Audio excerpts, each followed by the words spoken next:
रिसालत माब के बारे में जुमला अकायद के अंदर अकीदा ख़त्म नबुव्वत उस अहमियत का कायल है, अकीदा ख़त्म नबुव्वत उस अहमियत का हामिल है, अकीदा ख़त्म नबुव्वत उस में अयार पे फायज़ है, अकीदा ख़त्म नबुव्वत उस मनसब पे फायज़ है कि अगर बंदा हुजूर के लिए बाकी अकायद तो माने लेकिन ख़त्म नबुव्वत न माने तो इस आदमी की मिसाल ऐसी है जिस्म तो है उसमें रूह नहीं है।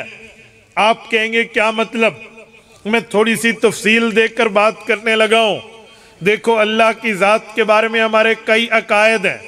हम अल्लाह को आलिमुल गैब भी मानते हैं, अल्लाह को आलिमुश शहादा भी मानते हैं, अल्लाह को खालिक भी मानते हैं, मालिक भी मानते हैं, राज़िक भी मानते हैं, मालिकुल मुल्क भी मानते हैं, मालिक यौमिद्दीन भी मानते हैं, जुल जलाल वल इकराम भी मानते हैं, मुहयी और मुमीत भी मानते हैं।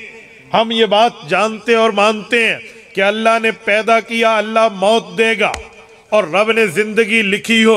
दुनिया की सब ताकतें मिलके मौत नहीं दे सकती, और अल्लाह ने मौत लिखी हो। दुनिया की सब ताकतें मिलके बंदे को जिंदगी नहीं दिला सकती। हम अल्लाह को इन्नल्लाह अला कुल्लि शैइन कदीर मानते हैं। ये सारे नजरियात के कायल हैं। लेकिन कोई बंदा कहे मैं ये सब कुछ तो मानता हूँ, अल्लाह की ताकत को भी, अल्लाह की खालिकियत को भी, अल्लाह के मालिक होने को भी, रोज़े जज़ा के मालिक होने को भी, जन्नत और दोज़ख बनाने वाले को भी, और ये भी मानता हूँ कि रब ने अंबिया भेजे, औलिया भेजे, अत्क़िया भेजे, अस्फ़िया भेजे। अल्लाह ने कायनात की पैदाइश की है, रब ने जिंदगी दी है, रब मौत देगा। ये सारी बातें मानता हूँ, पर एक बात नहीं मानता, मैं तौहीद का कायल नहीं हूँ। मैं मानता हूँ कि अल्लाह एक नहीं है, मैं सब कुछ मानता हूँ। तो क्या उसे इस्लाम की सर्टिफिकेट दे दी जाएगी?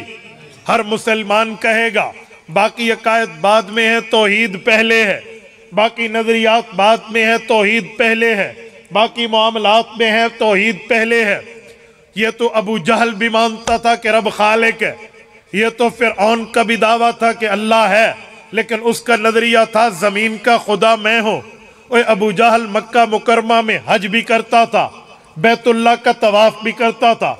सही बुखारी में है, बैतुल्लाह को गिरा के नई तामीर भी की थी उसने, और फिर वो तलबिया भी पढ़ता था जो एहराम में आप और हम मीकात से एहराम पहन के पढ़ते हैं। तलबिया अबू जहल पढ़ता, छोटे सी तरमीम करता, वो कहता लब्बैक अल्लाहुम्मा लब्बैक, ए अल्लाह मैं हाजिर, आपकी दरबार में हाजिर। अहदीस पाक इस पे गवाह है। वो कहता लब्बैक ला शरीक लक लब्बैक, अल्लाह मेरा ये भी नजरिया है कि आपका कोई शरीक नहीं है। लेकिन छोटा सा जुमला कहता इल्ला तमलिकुहु, अल्लाह जिनको तूने मिल्कियत दे दी है, जिनको मुल्क और ताकत दे दी है, वो भी तेरे शरीक हैं। बस ये तौहीद का इनकार करता, बाउंड्री ऑफ इस्लाम से आउट हो गया है।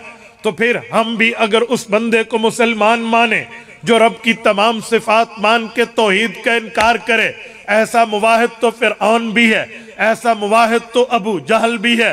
फिर क्या मसला था कि अबू जहल को बदर में 24 कुफ्फार के सरदारों में सबसे बड़ा सरदार समझ के गर्दन को उसकी असल से बिल्कुल इतनी नीची जगह से काटा गया कि उसकी गर्दन सब गर्दनों में ऊपर नजर आई। फिर क्या वजह थी? अबू जहल का जनाजा नहीं हुआ।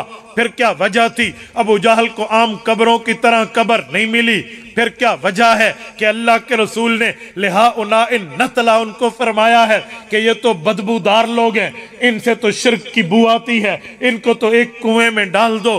भाई वजह क्या है? पैगंबर अलैहिस्सलाम ने अबू जहल को इस उम्मत का फिरऔन करार दिया है। बाबा वजह एक है, अकायद भी मानता था, मसाइल भी मानता था, अपने मामले पे दीन भी जानता था, पर तौहीद नहीं मानता था। अबू जहल डिक्लेयर हो गया, तौहीद का कायल नहीं था, काफिर आजम बन गया, तौहीद का बांटने वाला नहीं था, दुश्मन अव्वल बन गया। पता चला तौहीद रब के अकायद के बारे में बुनियाद है, रब के अकायद में बेस है, रब के अकायद के मामले में यहाँ से मसला शुरू होके यहीं पे मसला खत्म होता है कि तौहीद नहीं है तो कुछ नहीं है, तौहीद है तो सब कुछ है। जब हम तौहीद के बारे में अल्लाह के अकायद के अंदर इतने मजबूत हैं तो बेऐन ही ऐसे रिसालत माब के बारे में अकायद नजरिया वाक़ियात हैं। अब एक बंदा आए वो कहे मैं हुज़ूर पाक अलैहिस्सलाम को मुहम्मदुर रसूलुल्लाह मानता हूँ, मोहम्मद इब्न अब्दुल्लाह मानता हूँ, हज़रत रसूलुल्लाह को आमना का दुर्र यतीम मानता हूँ, हज़रत अब्दुल्ला का लख्त जिगर मानता हूँ, हज़रत अब्दुल मुत्तलिब का पोता मानता हूँ, हज़रत अमीर हमज़ा और अब्बास का भतीजा मानता हूँ। और यह बंदा वो नज़रिया पेश करे कि हुज़ूर पाक अलैहिस्सलाम हज़रत खदीजा से लेकर हज़रत सौदा तक एक एक बीवियों के शौहर भी हैं। हज़रत ज़ैनब, हज़रत रुक़ैया, उम्मे कुलसूम और फ़ातिमा रज़ियल्लाहु अन्हुन्ना अपनी 4 बेटियों के वालिद भी हैं। पैगम्बर अपने 3 बेटों के अब्बा भी हैं। नबी पाक अलैहिस्सलाम इमाम मक्का भी हैं। हुज़ूर पाक इमाम बैतुल मुक़द्दस भी हैं। हुज़ूर इमामुल अंबिया भी हैं। इमाम हरम मदनी मदीना पाक में मस्जिद नबवी के इमाम भी हैं। पैगम्बर की गार भी मानता हूँ, मज़ार भी मानता हूँ, पैगम्बर की मेराज भी मानता हूँ, हिजरत भी मानता हूँ, पैगम्बर के अबू बकर के अलिफ से हज़रत वाहशी बिन हर्ब रज़ियल्लाहु अन्हुम की यहाँ तक पैगम्बर के एक एक सहाबी को मानता हूँ। मैं पैगम्बर की नबुव्वत मानूँ, पैगम्बर के सहाबा की खिलाफत मानूँ, यह तमाम नजरियों का कायल हूँ। और वो ये भी कहे कि जितने अंबिया आए हैं उनमें सबसे बढ़ के जिसको नबुव्वत मिली, जिसको पैगम्बरी मिली, जिसको रिसालत मिली, जिसको दर्जा मिला, जिसको मकाम मिला, जिसको मर्तबा मिला, जिसको हैसियत मिली, जिसकी वैल्यू सबसे बढ़ के है, वो हुज़ूर पाक अलैहिस्सलाम है। और वो ये भी माने कि पैगम्बर अलैहिस्सलातु वस्सलाम उस वक्त उम्मत के लिए सिफारिश करेंगे जब रब ने फरमाया सबअतुन युज़िल्लुहुमुल्लाहु यौम ला ज़िल्ला इल्ला ज़िल्लु, कि जिस दिन अल्लाह के अलावा उस कायनात में मैदान महशर के अंदर किसी का साया नहीं होगा। तो हुज़ूर पाक सिफारिश करेंगे। हुज़ूर पाक साकी कौसर भी हैं, हुज़ूर शाफ़ी महशर भी हैं। वो ये भी माने हुज़ूर इमामुल अंबिया हैं और इमाम वो है जो मुक्तदियों के उस जगह में ठहरा होता है कि उसके आगे भी कोई नहीं, उसके बराबर भी कोई नहीं। वो ये भी माने बाकी अंबिया को मेराज आसमानों पे हुई, हुज़ूर को मेराज आसमानों से ऊपर, सिदरतुल मुंतहा से ऊपर, शरीफुल अकलाम से ऊपर, हत्ता कि जिब्राइल भी नीचे ठहर गया कि आगे जाऊं तो पर जल जाए। वो वहां तक हुज़ूर गए हैं जहां तक ना कोई नबी मुरसल गया है, ना जहां तक मलक मुकर्रब गया है। हुज़ूर वहां गए हैं जैसे कुरान कहता है फ़अौहा इला अब्दिही मा औहा, बंदे और खुदा में जो बात हुई है वो ये बंदा और खुदा जानते हैं, दुनिया में और कोई जानता नहीं है। उस जगह तक हुज़ूर का मकाम है। मैं ये सब कुछ मानता हूँ। हुज़ूर पाक पे कुरान उतरा, अलहमद की अलिफ से वन्नास की सीन तक, सूरत फातिहा से सूरत नास तक, अलिफ लाम मीम से अम्मा यतसाअलून तक। कुरान करीम के 86 मक्की सूरतें, 28 मदनी सूरतें, 540 रुकू, 120 पाव, कुरान की 7 मनाजिल, 114 सूरतें, 30 पारे। वो कहे मैं सब कुछ मानता हूँ पर एक बात में मुझे छूट दे दे, मैं हुजूर को नबी मान के खातिमुन नबीयीन नहीं मानता, नबी मान के खातिमुर रसूल नहीं मानता, नबी मान के खातिम पैगंबर नहीं मानता। हम कहेंगे तूने पूरा दीन मान के भी कुछ नहीं माना, जैसे उसने अल्लाह के लिए सब कुछ माना था, तौहीद का इनकार किया, अबू जहल बना है। तूने भी सब कुछ माना, खत्म नबुव्वत का इनकार किया, उम्मत का अबू जहल बना। हमारा नजरिया ये है जब पैगंबर की खत्म नबुव्वत इतनी अहमियत की हामिल है, खत्म नबुव्वत का मामला इतना बरतर बारा आला औला है, इतना खत्म नबुव्वत का मामला हाई लिस्ट में मौजूद है, तो अकीदा खत्म नबुव्वत कोई छोटा अकीदा नहीं है, अकीदा खत्म नबुव्वत कोई छोटा नजरिया नहीं है, अकीदा खत्म नबुव्वत कोई छोटा मामला नहीं है। ये वो मामला है जिस मामले पे खत्म नबुव्वत के साथ साथ बाकी नबुव्वत की मर्तबात, रुतबात, मौजज़ात, दर्जात के ऊपर इन्हिसार है। अगर इसे माना तो सब माना, इसे छोड़ा तो सब छोड़ा। हमने ताजदार खत्म नबुव्वत कॉन्फ्रेंस में आए हुए आप लोगों को ये मैसेज देना है, ये पैगाम देना है कि जलसा बराए जलसा नहीं है, ये प्रोग्राम बराए प्रोग्राम नहीं है, ये एक पॉलिटी सेलिब्रेट बतौर एक पॉलिटी नहीं है, बल्कि ये ईमान की बात है, इस्लाम की बात है, कुरान की बात है, हुजूर के फरमान की बात है, शरीयत और दीन की बात है, मजहब और इस्लाम की बात है। खत्म नबुव्वत का नजरिया वो नजरिया है जिस नजरिए को हजरत मुफ्ती शफी रहमहुल्लाह ने खातिमुन नबीयीन कामिल में लिखा है कि कुरान की 100 आयात में अल्लाह ने बयान किया है, हुजूर पाक ने 210 अहदीस में बयान किया है। खत्म नबुव्वत तो वो अकीदा है जिस पर सहाबा का खून लगा है, वो नजरिया है जिस पर ताबीन की कुर्बानी लगी है, वो नजरिया है जिस पर खत्म नबुव्वत के मामलात में आज तक मुसलमानों के दिल धड़कते हैं, आज तक मुसलमानों की नब्जें चलती है, आज तक इस्लाम के मामले में रूह मौजूद है। तो वो नजरिया खत्म नबुव्वत का है, वो अकीदा खत्म नबुव्वत का है। इस बुनियाद पे हम कहते हैं हुजूर पाक की खत्म नबुव्वत दीन की बुनियाद है, हुजूर पाक की खत्म नबुव्वत दीन का बेस है, हुजूर पाक की खत्म नबुव्वत दीन का मेयार है, हुजूर की खत्म नबुव्वत दीन की असास है। अगर इसे माना सब कुछ माना, इसे छोड़ा पूरा दीन छोड़ा। मैंने अहमियत पे बात की है, मैंने अभी दलाइल पेश नहीं किए, मैंने अहमियत उजागर की है, अभी एविडेंस पेश नहीं किए। मेरे भाइयों मैं बताना चाहता हूँ कि जिस अकीदे पे दलाइल सुनोगे, जिस नजरिए पे दलाइल सुनोगे, जिस नजरिए पे मैं आपके सामने एविडेंस प्रूफ लाऊंगा, जिस नजरिए पे जुबाने खुदा जुबाने मुस्तफा पेश करूंगा, उसकी अहमियत क्या है, उसका मकाम क्या है, उसका मर्तबा क्या है। उस अकीदे का मर्तबा यह है कि वो दीन की बुनियाद है, उस अकीदे का मर्तबा ये है वो दीन की असास है, उस अकीदे का मर्तबा ये है अगर उसे माना तो सब कुछ माना। आओ मैं दलाइल शुरू कर रहा हूँ। अकीदा खत्म नबुव्वत की दलाइल तो बहुत सी जगह मौजूद है, लेकिन मैं वो आयत आपके सामने पेश करता हूँ जिस आयत को आप और हम कुरान पाक का पहला सफा खोले तो पहली नजर पड़ती है। वो आयत पेश कर रहा हूँ जो पहले सफे पर सूरत बकरा पर पहले रकू पर पहले सफे पे वो आयत मौजूद है। रब्बे करीम ने ईमान की बुनियाद की बात की है, रब्बे करीम ने ईमान की बेस की बात की है, रब्बे करीम ने ईमान लाने की तरतीब की बात की है। रब्बे करीम ने सूरत बकरा पहला रकू पहला सफा में कुरान करीम के पहले सफहात पे अल्लाह फरमाते हैं ए मोहम्मद करीम अलैका तहियत व तस्लीम, जो आपकी जमात है इसके ईमान की तरतीबों में 3 बुनियादें हैं। एक बुनियाद जो है वो पिछली किताबें हैं, एक बुनियाद जो है वो अल्लाह का कुरान है, और एक बुनियाद जो है वो रोज़े आखिरत रोज़े जज़ा यौमुद्दीन क़यामत मैदान महशर आखिरत पर ईमान है। अल्लाह फरमाते हैं वल्लज़ीना युमिनूना बिमा उन्ज़िला इलैका वमा उन्ज़िला मिन क़ब्लिका व बिल आखिरति हुम यूक़िनून। अल्लाह ताला की कुरान की इस आयत का तर्जुमा ये है, रब फरमाते हैं वल्लज़ीना वो लोग युमिनूना जो ईमान लाते हैं बिमा उन्ज़िला इलैका उस चीज की तरफ जो ए मोहम्मद सल्लल्लाहु अलैहि वसल्लम आप पे नाजिल हुई है, यानी अल्लाह के कुरान पे ये ईमान लाते हैं। वमा उन्ज़िला मिन क़ब्लिका जो आपसे पहले उतरा, आपसे पहले नाजिल हुआ, आपसे पहले रब ने भेजा, यानी तौरात है, यानी ज़बूर है, यानी इंजील है, यानी सहाइफ है, ये उन पे भी ईमान लाते हैं। फिर उसके बाद वबिल आखिरति हुम यूक़िनून, ये आखिरत पर ईमान रखते हैं। रब्बे करीम ने हुजूर के याराना पैगंबर के सहाबा की बात की, रब्बे करीम ने हुजूर के घराना हुजूर की अहले बैत की बात की है। ये उस वक्त की बात है जब कुरान उतर रहा है, उस वक्त की बात है जब वही का नुज़ूल है, उस वक्त की बात है जब वही उतर रही है। हजरत जिब्राइल आते हैं, रसूल अमीन के पास आते हैं, कुरान करीम लेकर आते हैं, सहाबा के ईमान की बुनियादें बताते हैं कि ईमान की बुनियाद 3 है। पिछली किताबें जिसे तौरात हजरत मूसा पे उतरी, इंजील हजरत ईसा पे उतरी, ज़बूर हजरत दाऊद पे उतरी, सहाइफ हजरत इब्राहिम वगैरह पैगंबर पे उतरे।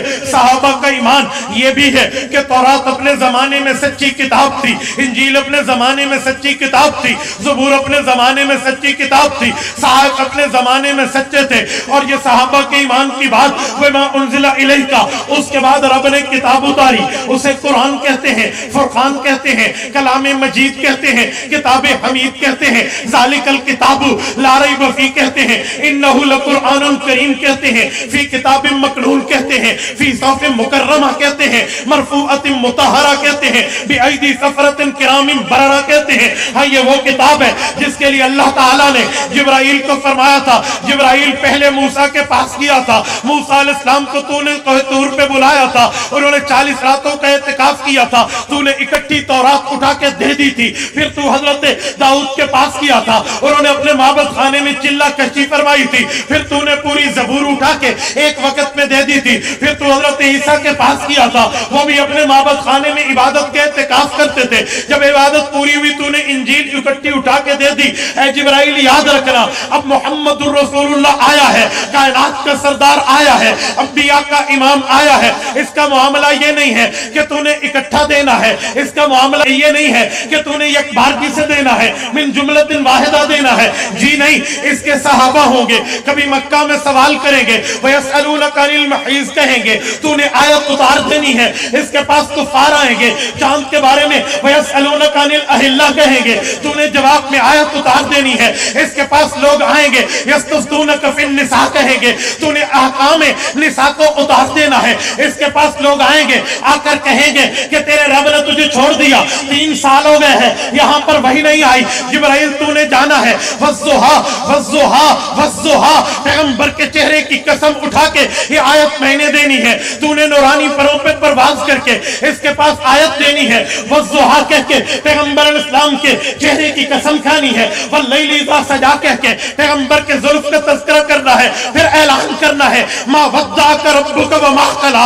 ये बकवास करते हैं, इल्जाम लगाते हैं, झूठ बोलते हैं, इनकी फेक थिंक टैंक है, गलत कह रहे हैं। न तेरे अल्लाह ने न तुझसे दुश्मनी की है, न तेरे अल्लाह ने तुझसे ताल्लुक तोड़ा है। हाँ, जब पैगंबर के दांत की बात आएगी, तूने यासीन कह के पैगंबर के दांतों की अजमत बतानी है। पैगंबर के सीने की बात आएगी, तूने अलम नशरह लका सदरक कह के पैगंबर के सीने का मकाम देना है, मर्तबा हैसियत बतानी है। हाँ, वो वक्त आएगा जब पैगंबर अलैहिस्सलातु वस्सलाम मक्का मुकर्रमा में जाएंगे, तूने ये कह के आयत पहुंचानी है, ला उक़सिमु बिहाज़ल बलद व अंत हिल्लुम बिहाज़ल बलद। जिब्राइल, हाँ, जब ये मदीने में जाएंगे फिर तूने आयत उतारनी है, वहाज़ल बलदिल अमीन। हाँ जिब्राइल, तू इनके पास जाएगा, जब इनके सहाबा बैठे होंगे और वहां एक नाबीना आएगा, वो अब्दुल्लाह इब्न उम्मे मक्तूम आकर पैगंबर से सरगोशी चाहेगा। काफिर कहेंगे हमसे बात करो, लेकिन नाबीना सहाबी कहेगा, या रसूल अल्लाह मेरा मसला हल कर दे। अगर पैगंबर करीम इस नाबीना सहाबी से थोड़े वक्त के लिए चेहरा फेरे तो इस सहाबी की अजमत, ईमान, तकवा, तहारत, लिल्लाहियत, पाकीज़गी को देख के आयत मुझसे लेनी है, उतारनी हुजूर पे है। अबसा व तवल्ला अन जाअहुल अहमा व मा युद्रीका लअल्लहु यतज़क्का। महबूबा में इससे मुंह न फेरिए, ये तो आपका हुक्मदार है, दिलदार है, वफादार है, ताबेदार है, फरमाबरदार है। हाँ जिब्राइल, तूने इस नबी के पास जाना है, जब ये अपने सहाबा के पास बैठे हो तो इनको ये हुक्म देना है कि मेरे सहाबा वो हैं, इनसे अपनी नजरें ना हटाना। वला तादुइना कहनुम, पैगंबर आपकी दोनों आंखें इन्हीं सहाबा पर, दोनों आंखें इन्हीं अहले बैत पर, दोनों आंखें इसी जमात पर रहे। क्यों? ये वो लोग हैं यदऊना रब्बहुम बिल गदाती वल अशी। ये दिन भी नहीं देखते, ये रात भी नहीं देखते, ये सर्दी भी नहीं देखते, ये गर्मी भी नहीं देखते, ये मौसम भी नहीं देखते, अल्लाह को पुकारते हैं। हाँ हाँ, जब इनका मामला आए तो तूने ये आयत उठा के इनकी तरफ पहुंच जाना है। ये जिब्राइल, ये वो है जब इस पैगंबर अलैहिस्सलातु वस्सलाम के लिए कुरान आएगा, मक्का में होगा तब भी देना है, मदीना में होगा तब भी देना है, ये बदर में हो तब भी देना है, और खंदक में हो तब भी देना है, फतेह मक्का के बाद हो तब भी देना है। इनके दाढ़ी के 18 बाल सफेद हो, 1000 किलोमीटर का सफर करके तबूक पहुंचे, तूने जैश नुसरा की आयत उठा के वहां भी पहुंचना है। और ये 1.25 लाख सहाबा से मुखातिब हो, 9 ज़िलहज्जा हो, अरफा का दिन हो, मकाम रहमत पे ठहरे हो, अरफात का मैदान हो, तूने वहां पे अल यौमा अकमलतु लकुम दीनकुम व अतममतु अलैकुम निअमती व रज़ीतु लकुमुल इस्लाम दीना की आयत लेके इसके पास पहुंचना है। जिब्राइल अमीन, ये वो नबी है, इसे बुलाना नहीं है, इसके पास जाना है। ये वो नबी है, इसे तलब नहीं करना, मतलूब बन के जाना है, इसे नहीं पुकारना, बल्कि इसके पास पहुंचना है। हत्ता के ये आयशा सिद्दीका रज़ियल्लाहु रज़ियल्लाहु अन्हा के लिहाज पे हो, तूने वही लेके वहां भी जाना है, तो इस कुरान करीम को इस नबी पे उतारना है। तो रब्बे करीम ने फरमाया वल्लज़ीना, वो साहबा युमिनूना बिमा उन्ज़िला इलैका, जो कुरान मानते हैं, वमा उन्ज़िला मिन क़ब्लिका, पहली किताबें मानते हैं। फिर उसके बाद अल्लाह, क्या हुजूर की किताब के बाद कोई और किताब आनी है? हुजूर की नबुव्वत के बाद और नबुव्वत आनी है, हुजूर की रिसालत के बाद और रिसालतें आनी है, हुजूर की पैगंबरी के बाद और पैगंबर आने हैं, इस नबी के बाद नबुव्वत जारी है, या इस नबी के बाद क़यामत आनी है। रब्बे करीम ने फरमाया वबिल आखिरती हुम यूक़िनून, इन सहाबा ने हुजूर के बाद किसी नबी को नहीं मानना, किसी वली के नबुव्वत की बात नहीं करनी, किसी किताब की बात नहीं करनी, किसी वही की बात नहीं करनी, किसी कलाम खुदा की बात नहीं करनी। कलाम खुदा है तो मुस्तफा पे है, कलाम इलाह है मुस्तफा पे है, कलाम कुरान है, कुरान में खत्म है। पहली किताबें ईमान का हिस्सा, अल्लाह का कुरान ईमान का हिस्सा। वबिल आखिरती हुम यूक़िनून, अब क़यामत तो आ सकती है, मैदाने हशर तो आ सकता है, मैदाने महशर तो आ सकता है, नया नबी मबूस नहीं हो सकता। अल्लाह ताला ने पूरे कुरान को उठा के देखो, मैं बड़े चैलेंज, तहद्दी और दावे से कहता हूँ, किसी जगह यूं नहीं फरमाया वमा उन्ज़िला मिन बादिक, हुजूर के बाद भी नाज़िल होगा, हुजूर के बाद भी उतरेगा, हुजूर के बाद भी वही जारी, हुजूर के बाद भी कुरान जारी, हुजूर के बाद भी कलाम जारी, हुजूर के बाद भी नई नबुव्वत जारी। जी नहीं, नहीं, नहीं, अल्लाह का कुरान कहता है वबिल आखिरती हुम यूक़िनून, जो नाज़िल हुआ हुजूर पे मुकम्मल, जो उतरा हुजूर पे मुकम्मल, जो भेजा गया हुजूर पर मुकम्मल, जो कलाम आया हुजूर पर मुकम्मल, जो कुरान आया हुजूर पर मुकम्मल, जो रब के अहकामात आए हुजूर पर कामिल, मुकम्मल, मुकम्मल। इसके बाद न नई किताब है, इसके बाद न नया रसूल है, इसके बाद न नया पैगंबर है, इसके बाद न नया नबी है, इसके बाद न नई किताब है, इसके बाद न नई शरीयत है। अल्लाह फिर क्या है? फरमाया वबिल आखिरती हुम यूक़िनून, वबिल आखिरती हुम यूक़िनून, इसके बाद कयामत आ सकती है, नया नबी नहीं आ सकता। जब अल्लाह ताला ने इस तरह खत्म नबुव्वत को कुरान के पहले सफ़े पे बयान किया, तो मुझे बताएं अहमियत कुरान और कितनी होगी। जब पहले सफ़े पर अल्लाह ताला ने खत्म नबुव्वत के नजरिए को इस तरह वाशगाफ अल्फाज में खोल के वाज़े अंदाज में नबुव्वत मोहम्मदी के बाद, रिसालत मोहम्मदी के बाद, पैगंबरी मोहम्मदी के बाद कयामत की बात कर दे, तो पीछे बचता ही कुछ नहीं है, पीछे रहता ही कुछ नहीं है। तो किस बुनियाद पे हम माने कि हुजूर के बाद भी किताब आ सकती है, या वही आ सकती है, या नया नबी आ सकता है? मेरे अल्लाह फरमाते हैं वअंज़लना इलैका ज़िक्रा लितुबय्यिना लिन्नासि मा नुज़्ज़िला इलैहिम, महबूब मुस्तफ़ा कुरान आप पे उतरा, इस कुरान में क्या लिखा है, अल्लाह ने क्या बताया है, इसकी तशरीह भी आपने करनी है। हुजूर की जिम्मेदारी है, हुजूर कुरान की वजाहत फरमाएं, हुजूर की जिम्मेदारी है कुरान की एक्सप्लेनेशन दें, हुजूर की जिम्मेदारी है कुरान की तफसीर करें, तशरीह करें, तौज़ीह करें, कुरान पाक की मुकम्मल बात समझाएं, ये हुजूर की जिम्मेदारी है। आओ इस आयत को हुजूर ने हमें कैसे समझाया। हम दरबार मुस्तफ़ा पे जाते हैं, हम नबी पाक अलैहिस्सलाम के दर अक़दस पे हाज़िरी देते हैं, क्या अहदीस पाक में, फरामीन नबी में, अक़वाल रसूल में, अहकामात मुस्तफ़ा में, तालीमात पैगम्बर में हमें इस आयत की तशरीह कहीं दिखती है कि अल्लाह पाक ने पहली किताबों की, फिर कुरान की, फिर क़यामत की बात कर दी?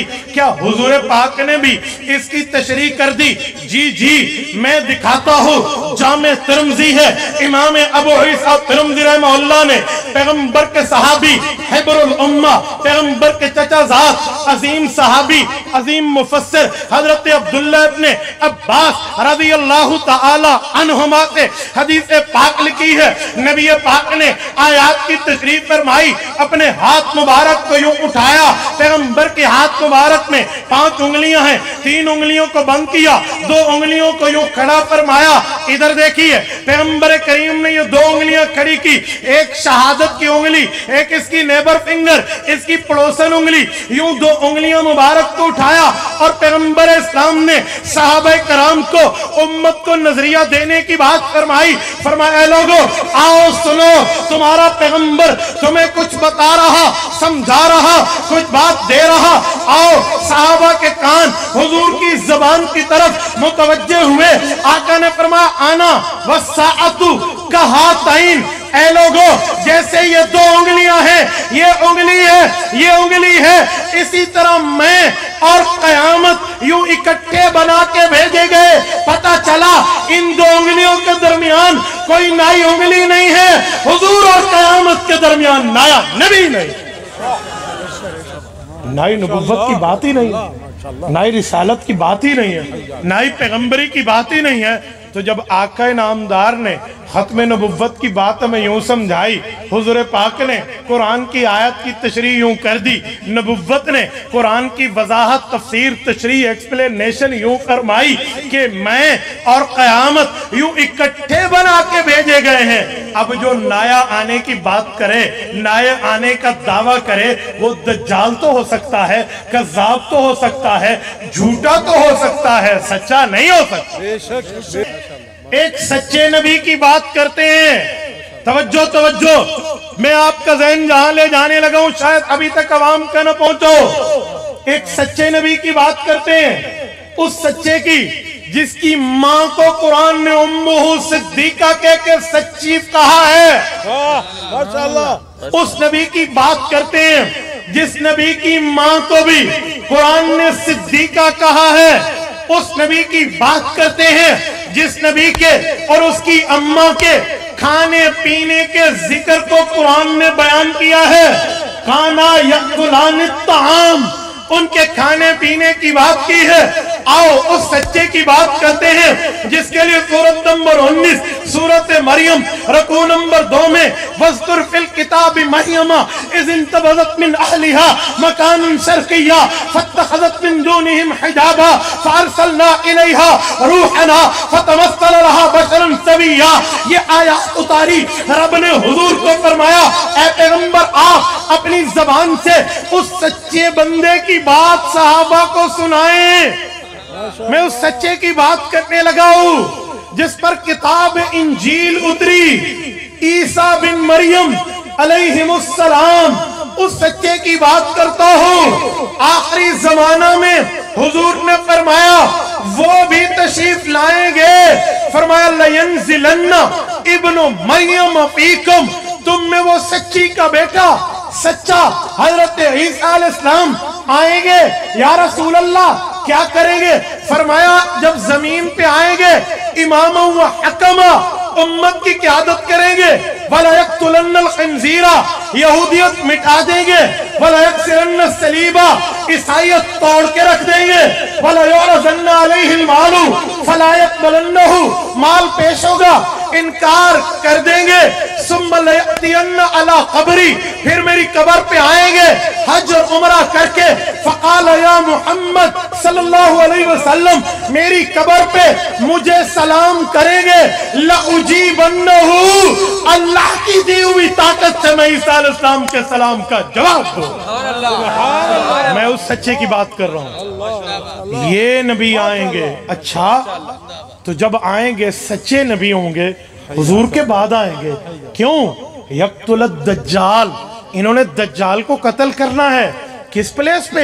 अला बाब लुद, इसराइल का सिटी लुद, उस शहर के एयरपोर्ट पे उसको फिन्नार करना है, मारना है। इन्होंने आना है। अच्छा, ये तो सच्चे नबी, इन पे तो किताब उतरी। अल्लाह, इनका तो अपना कलमा है ला इलाहा इल्लल्लाह, ईसा रूहुल्लाह। ये हुजूर के बाद आएंगे। अच्छा चलो, झूठा नहीं आ सकता कि दावा करे, सच्चा नबी तो आ रहा, अपने सच्चे कलमे वाला, सच्ची किताब वाला, सच्चे दीन वाला, वो आ रहा। क्या उसे इजाजत है वो अपने कलमे की दावत दे, अपनी किताब पे अमल की दावत दे, नबुव्वत ईसवी की बात करे। फरमाया जी नहीं, सच्चा नबी आएगा, सच्ची किताब वाला, सच्चे कलमे वाला, सच्चे दीन वाला, सच्ची नबुव्वत वाला, सच्ची रिसालत वाला, सच्ची पैगंबरी वाला, सच्चे मजहब वाला, सच्चे कलमे वाला। लेकिन उसे भी खत्म नबुव्वत की वजह से नबुव्वत के ऐलान की जरूरत नहीं है, हुजूर के इत्तिबा का मामला। वो जब सच्चा रहा है वो अपने कलमे की दावत नहीं दे रहा, सच्चा आ रहा है वो अपनी किताब की दावत नहीं दे रहा, सच्चा आ रहा है अपने मजहब की वो बात नहीं करता, क्योंकि खत्म नबुव्वत हो चुकी है और उस नबी का काम तो सिर्फ दज्जाल को मारना था, इसीलिए उनको भेजा। जब सच्ची किताब, सच्ची नसब, सच्चे कलमे, सच्चे दीन वाला, सच्ची नबुव्वत वाला हुजूर के बाद अपना कलमा नहीं चला सकता तो मिर्जा गंदी नाली का गंदा कीड़ा कैसे चला सकता है? इसकी बात कैसे हो सकती है? इसके मामलात कैसे हो सकते हैं?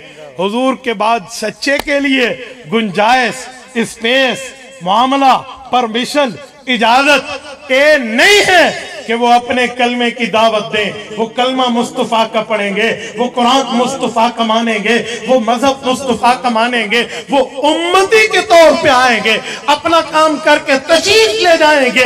वो सच्ची किताब वाला अपनी वही नहीं सुना सकता तो मिर्जा तो है ही झूठा, ये तो है ही फेक, ये तो है ही ढोंग, ये तो है ही 2 नंबर।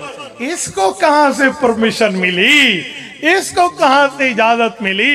ऐसा कुछ नहीं हो सकता जैसा इन लोगों ने सोचा है। मेरे नबी की खत्म नबुव्वत पे मोहर अल्लाह ने लगाई है और खुदा का आर्डर, लोहे का गार्डर किसी का बाप भी उसको नहीं तोड़ सकता। तो अल्लाह का मामला है, ये तो रब्बुल इज्जत के मामलात है। इसे किस बुनियाद पे चैलेंज किया जा सकता है या इसका इनकार किया जा सकता है? और मेरे साथियों तवज्जो रखना, मैंने आपकी खिदमत में अहमियत की बात भी की, आयत की बात भी की, अहदीस की बात भी की और सच्चे नबी की आमद पे हुजूर की इत्तिबा, चारों बातें की। आओ मैं 5वीं और आखिरी बात की तरफ आपको मुतवज्जे करने लगा हूं। तवज्जो मेरे दोस्तों, इस वक्त अगरचे आर्जी जंग बंदी हो चुकी है फलस्तीन और इसराइल के मामले में, अगरचे आर्जी जंग बंदी है, लेकिन कुछ बातें हैं जो हमारी उम्मत को समझनी चाहिए, हमारी आवाम को समझनी चाहिए। बेसिक पॉइंट्स हैं।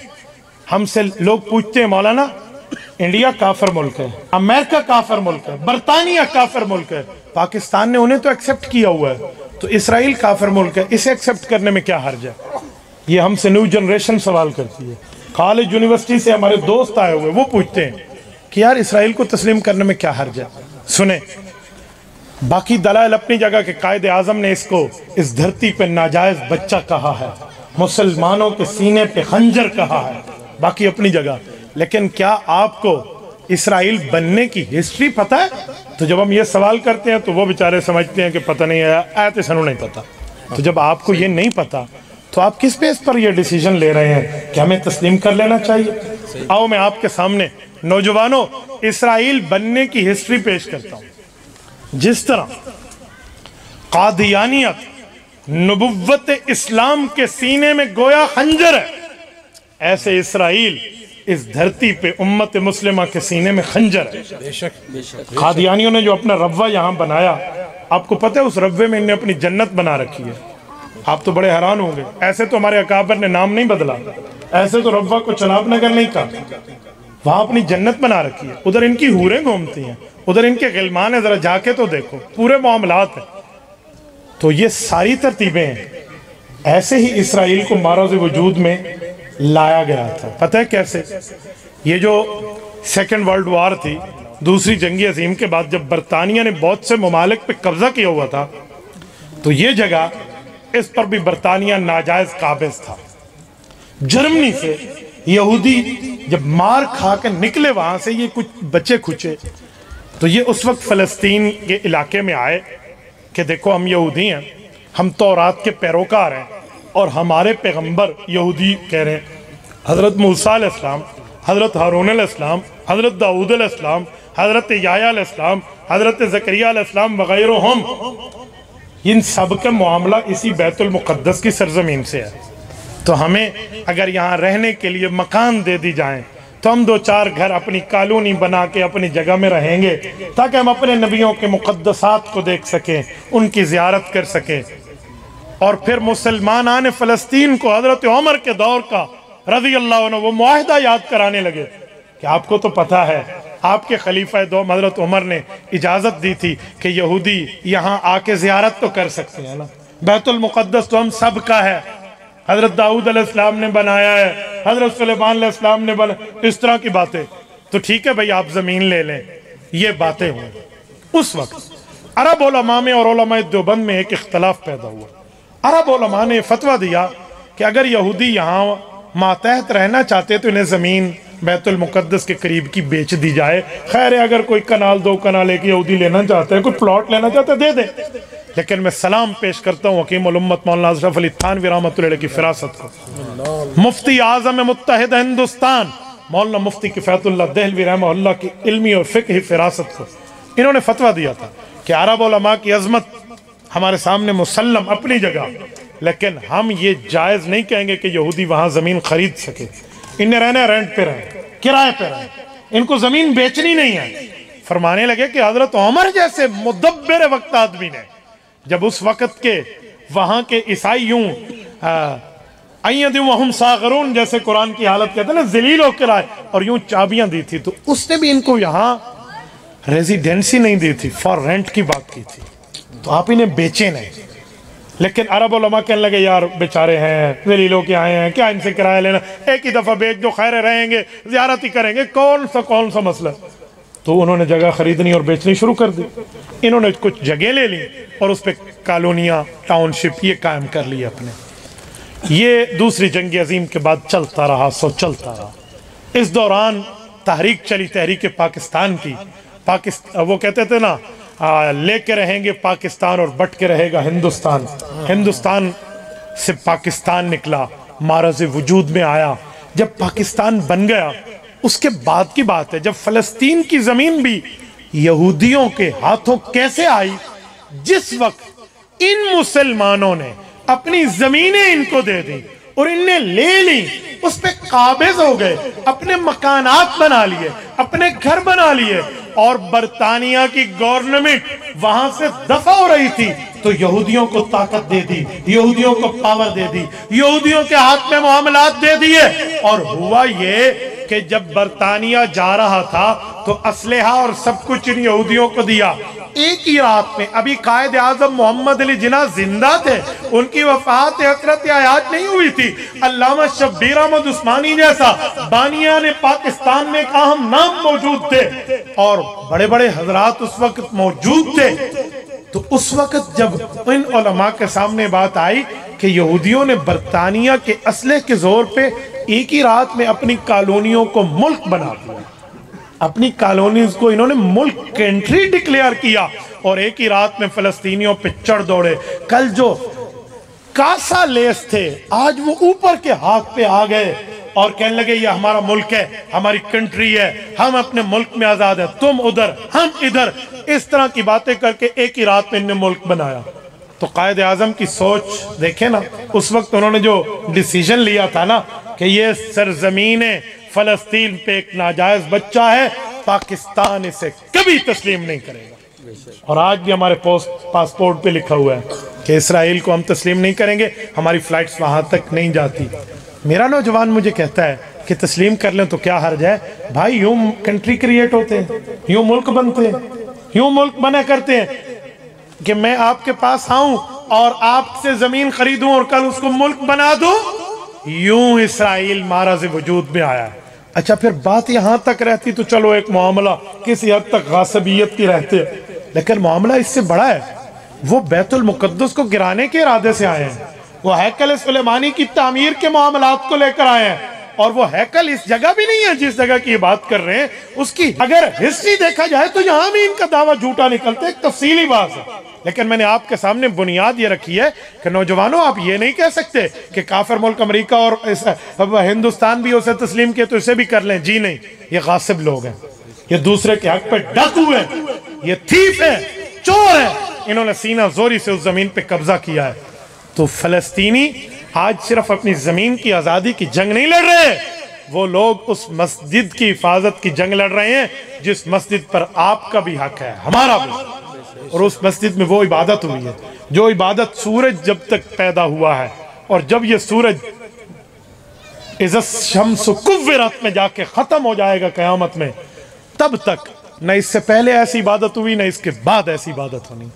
वो इबादत ये है कि वहाँ वो नमाज पढ़ी गई है जहाँ इमाम भी नबी है, मुक्तदी भी नबी, वो नमाज पढ़ी। मेरे दोस्तों, उस जगह की वो हिफाजत के लिए बैठे हैं। आज हम लोग, हक तो ये था कि कंधे से कंधा मिला के, कदम से कदम मिला के हम उन भाइयों के साथ ठहरे होते। नाराज ना होना, हम बेगैरती का घूंट पी चुके हैं। हम अक़वाम मुत्तहिदा की सरहद की पाबंदियों में बैठे हैं, हम नहीं जा सकते। ये मुल्कों का काम होता है, मुल्क की फोर्सेस का काम होता है, हुक्मरानों का काम होता है। वो नहीं जा रहे, खुदा को वही जवाब देंगे। लेकिन जितनी ताकत हमारी, हम उतना बोलेंगे। हम जो कर सकते हैं हमें वो करना चाहिए।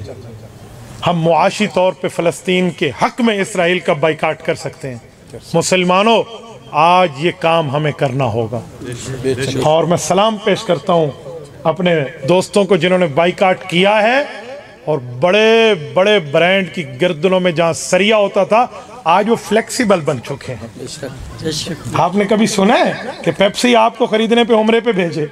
हाँ, आज वो ऊपर फ़लस्तीन लिखे। आपने सोचा? कभी भी नहीं हो सकता। एक बंदे ने बड़ी अच्छी बात की, उसने कहा जी आप कमांडर अबू उबैदा की तस्वीर भी इस पे शाया कर दो, हम फिर भी तुम्हारा बाइकाट जारी रखेंगे। अजीब मामला। याद रखें, नेस्ले के पानी के अलावा भी पानी पिया जा सकता है। एक्वाफीना पे लानत भेजें, ये भी पेप्सी की कंपनी है। इसी तरह ये पेप्सी है, ये कोक है, ये 7 अप है, ये मिरिंडा है, ये ड्यू है। ये चाय में बाकी पत्तियां इस्तेमाल करें, लिप्टन की पत्ती क्या जरूरत है? ये बच्चों को लेज खिला के हम दे रहे हैं।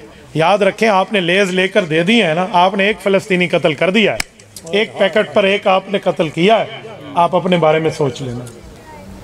आज हम भी अपने बच्चों के साथ रात को आराम से सोते हैं, वहाँ भी कोई है, वो भी लोग। मैं अल्लाह की कसम बात करूँ तो शायद कोई आँख ना हो जो भर ना जाए। लेकिन मैं कहाँ तक आपके सामने जुमला कहूँ, हमें इसराइली मसनूआत और कादियानी मसनूआत का बाइकाट करना होगा। करेंगे या नहीं करेंगे? जितने साथी बैठे हैं, ये फरिश्ते लिख रहे हैं, आप हाथ उठा रहे हैं, करेंगे? जितने दोस्त बैठे हैं, इसराइली मसनूआत का बाइकाट करोगे? इसके लिए मुहिम चलाओगे? इसके लिए बात करोगे? एक एक जगह इसके लिए पोस्ट करके, बात करके इस मामले के तक पहुंचोगे? जज़ाकुमुल्लाह। और इस पर प्लान बी भी है। प्लान बी ये है कि हर उस दुकानदार का बाइकाट करेंगे जो आज भी इसराइली मसनूआत को बेच रहा है, जो आज भी कादियानी मसनूआत को बेच रहा है। जब हमने बता दिया, एक बात नंगियों के सामने आ गई, खुल के मामला आ गया, इन्नहुम मुबीन का मामला सामने है, उसके बावजूद भी तुम उनकी चीजें बेचते हो। हम ऐसे दुकानदार से सही मसनूआत की चीजें भी नहीं लेंगे। सही है, करेंगे या नहीं करेंगे? दूसरा काम यह है कि जो आपके पास आईडीज है, यह आज के दौर का बहुत बड़ा हथियार है। आज मीडिया वार की जंग है। अपनी आईडीज को फलस्तीन के हक में रंगीन कर, मस्जिद अक्सा की डीपी लगाएं। आज मैंने देखा है बहुत से दोस्त वो डीपी लगाते हैं जो मस्जिद अक्सा नहीं है, वो कुब्बा सखरा है। कुब्बा सखरा पीला गुंबद और मस्जिद अक्सा काला गुंबद है। मस्जिद अक्सा और है, हुजूर ने नमाज पढ़ाई है। कुब्बा सखरा से मेराज का सफर शुरू हुआ है। आज गूगल भी करें तो मस्जिद अक्सा वही चीज आ जाती है। ये भी एक साजिश है कि किसी दिन नऊजुबिल्लाह वो उस पर वार भी कर दे तो मुसलमान कहे नहीं, ये तो हम लाइव देख रहे हैं, पीला गुंबद तो बाकी है। ये भी एक साजिश है। तो मस्जिद अक्सा की तस्वीर लगाएं, करेंगे इंशाअल्लाह। फलस्तीनियों के हक में पोस्ट करेंगे। और इसी तरह तीसरे नंबर पे हम उनके लिए अगर जा नहीं सकते तो अल्लाह के सामने दुआ तो कर सकते हैं। यार सफ़ेद रीछ से रब कितना हया फरमाते हैं। छोटे बच्चों के हाथ उठवाएं, घर में इनसे दुआ करवाएं, मासूम है मेरे मौला, इनकी वजह से वहाँ रहमत फरमा दो। और चौथा काम, हदीस पाक में सुनन इब्न माजा की रिवायत है, हुज़ूर पाक अलैहिस्सलाम से एक सहाबी की गुफ्तगू है कि लंबी हदीस में टुकड़ा पेश करने लगा, उलमा जानते। उस सहाबी को आप अलैहिस्सलाम ने बैतुल मुक़द्दस में नमाज़ पढ़ने की फजीलत बताई कि 50,000 नमाज़ों को सवाब है, वहाँ जाओ। वो गरीब आदमी थे, तो उन्होंने अर्ज़ किया कि या रसूलल्लाह अगर मैं जा न सकूँ वहाँ, तो नबी पाक ने जो जुमला फरमाया ना, हाफिज़ साहब यकीन मानिए ऐसे लगता है जैसे आज हमें ये सबक दिया जाए। हुज़ूर ने फरमाया अगर वहाँ नहीं जा सकते तो वहाँ पर जो चिराग जलते हैं ना, उसके तेल में अपना हिस्सा डाल। अल्लाह, आप सुनो, इब्न माजा उठा लो। अल्लाह, तो हम फ़लस्तीनियों की इमदाद करें। मैं कोई आपको फ़ोरम नहीं दे रहा कि मेरे फ़ोरम से करें, जो फ़ोरम आपको ऑथेंटिक लगता है उसी से भी। शेखुल इस्लाम दामत बरकातुहुम का फ़ोरम भी मौजूद है, और कायद मिल्लत इस्लामिया हज़रत मौलाना फज़लुर रहमान दामत बरकातुहुम का मामला भी सबके सामने। 1 अरब 76 करोड़ रुपए की पहली किस्त जाके उनको दी है हज़रत मौलाना फज़लुर रहमान ने। 1 अरब 76 करोड़ में सिफरें कितनी आती हैं, जिसको सिफर भी नहीं पता वो भी कायद मोहतरम पे बक बक कर रहा है। जिसको इतना भी नहीं पता कि 1 अरब 76 करोड़ में सिफर कितनी आती है। ये तुम्हारा अकल, ये तुम्हारी दानिश, ये तुम्हारी सोच, ये तुम्हारी अकल का लेवल, और तुम बात करते हो उस पर जिसके पीछे लाखों उलमा हाथ बांध के ठहरे। सुभान अल्लाह।